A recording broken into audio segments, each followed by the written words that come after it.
My name's Peter Elliott, and this is a condensed version of my story. I grew up in a group called the Reorganised Church of Jesus Christ of Latter-day Saints, RLDS for short, and that was a breakaway group from the mainstream of Mormonism. All my family was in that. In fact, I was the fifth generation member of my family to be involved in that group. So every Sunday, all my friends, all my cousins were all there, and I never seriously doubted what that particular group taught. Only catch was that if you were a male in that group, one day you were going to get a tap on the shoulder that said, "I've got a call for you to the office of elder or priest," or whatever it was. And I knew one day the tap on my shoulder was going to come.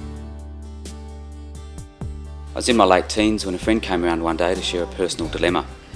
His girlfriend had just broken off their relationship, and he was thinking of going around the world for as long as his money lasted.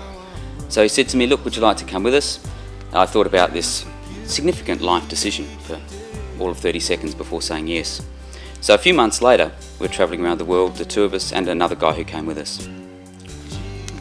Now this was an important time for me to actually get a bit of breathing space, because although I believed everything I'd been taught in the Reorganised Church, I wanted to have my own testimony, as it were. I didn't want to believe something just because my parents and my grandparents believed it. I wanted to investigate it, and because of the nature of the religion that I'd grown up in, it made certain historical claims, and I thought they could be investigated and either verified or discounted. Travelled through about 30 countries, camping rough, living mainly on baked beans, tin fish and yogurt, whatever was cheapest in any country to make the money last. But during that trip, I had an opportunity to go to a place called Independence, Missouri, which was the headquarters of the RLDS Church. Got into the archives there, photocopied a lot of rare 19th century material that really isn't available back here in Perth.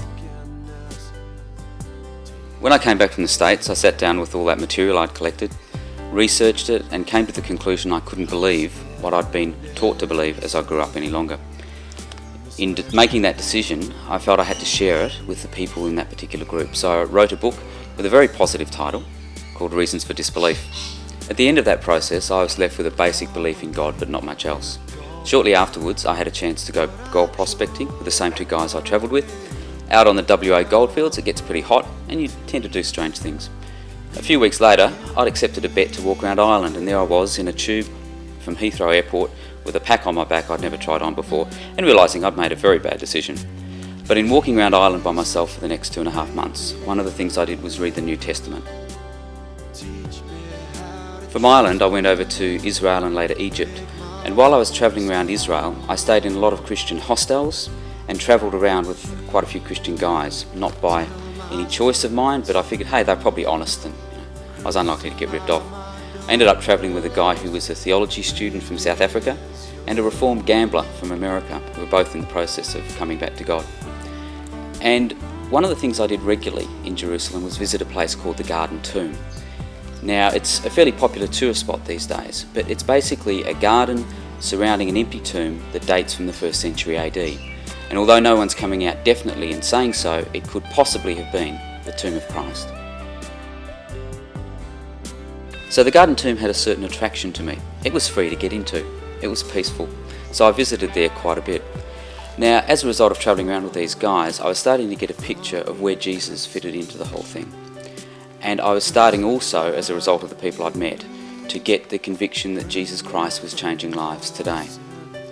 One day, when I was visiting the Garden Tomb, sitting pretty much directly in front of this empty tomb, I found myself surrounded by 3 different worship services.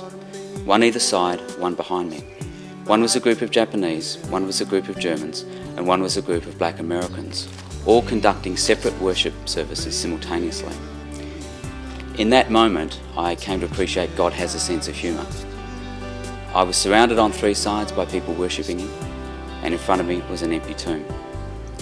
At that moment, I decided, I give in. I'm yours. Now that was a key point in my life. Today, a few years later, I'm working in a number of Bible colleges, I'm happily married, I've got 2 beautiful boys, and life's great. But I think looking back, a key point in my life was when I was still young, I made a decision to pursue truth, no matter what the cost. I decided truth isn't always under any obligation to be palatable or comfortable, but it is worth pursuing. Along the way, I discovered that truth is a person called Jesus Christ. And when you find yourself pursuing truth, you're pursuing him, and he's already pursuing you. When the two meet, that's when life begins. Jesus, make me a